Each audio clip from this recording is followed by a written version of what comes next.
yung marketplace dito kabayan sa Kivik. Yan kabayan, no? Kivik yan kabayan ha. So titingnan natin kung magkano. Honda lang kabayan. I-search natin yung Honda Civic kasi yung Honda Civic talagang maganda yung pormahan. Kahit pa lumang modelo, pwede mo pagandahin talaga. So ito kabayan, no?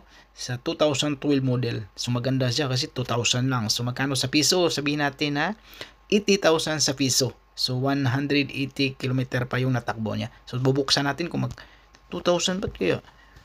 Titingnan natin kung anong problema. Ayan. Key in hand by phone only. Ayos. Phone only.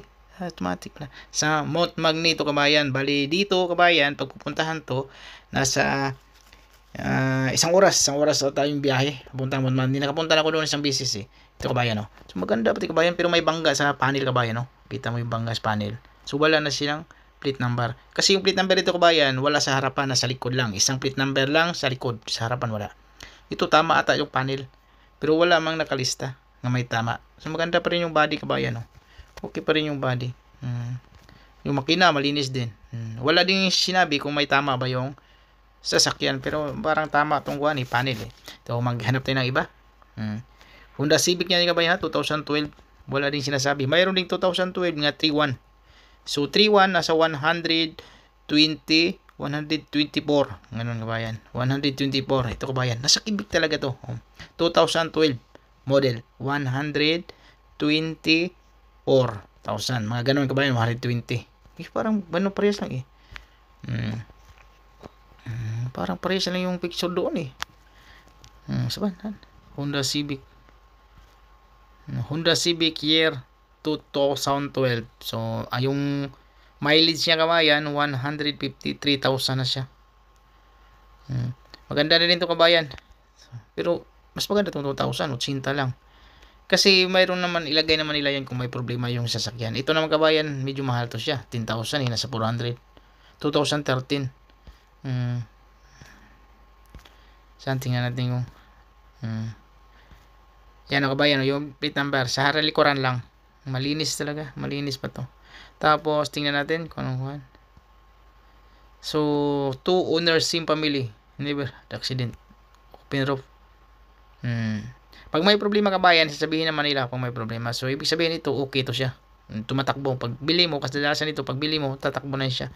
Pero yun nga, 9,000 to eh. Ito 4,300. 2007, medyo mahal siya kabayan, no? 2007 kasi nasa kwan siya kabayan eh, 100 4,000 eh, 40, 80, 160 plus 300, 160, 480,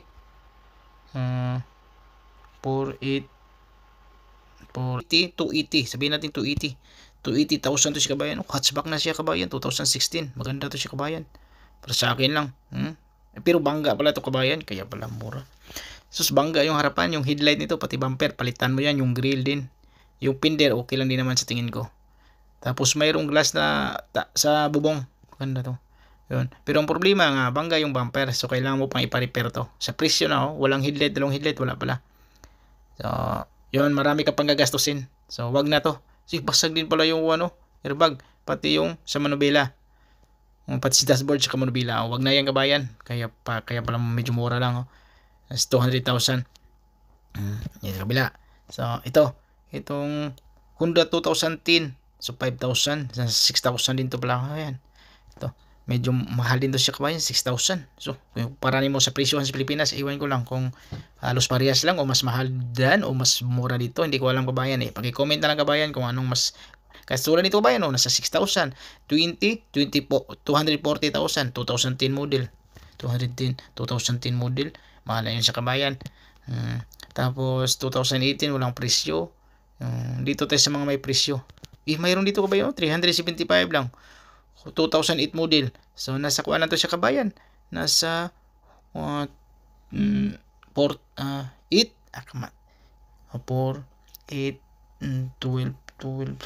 nasa 15,000 na siya kabayan, no? Iwan ko lang. Tingnan natin, no. Ano? Pero parang hindi ata gumagana to eh. 2-door lang siya kabayan, ha. 2-door lang. Tingnan natin kung anong problema. Ang motor niya 1.8 Honda Civic manual. Broken front door. Broken nga. Radiator finish, wala na. Driver glass mask. Daming problema. Huwag niyan kabayan. Ito, 108 lang. 2,000.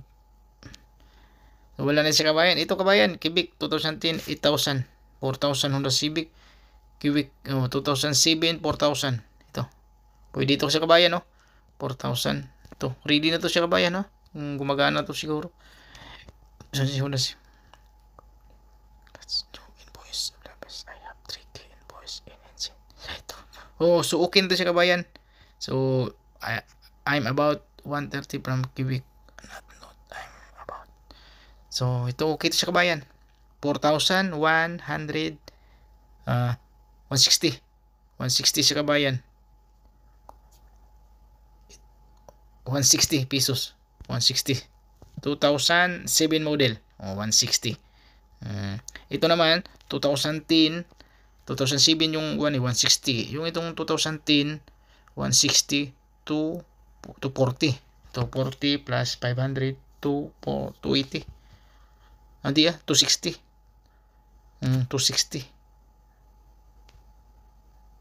Hindi 200 na yung 200 bilansin nyo na kabayan, 85 times 40.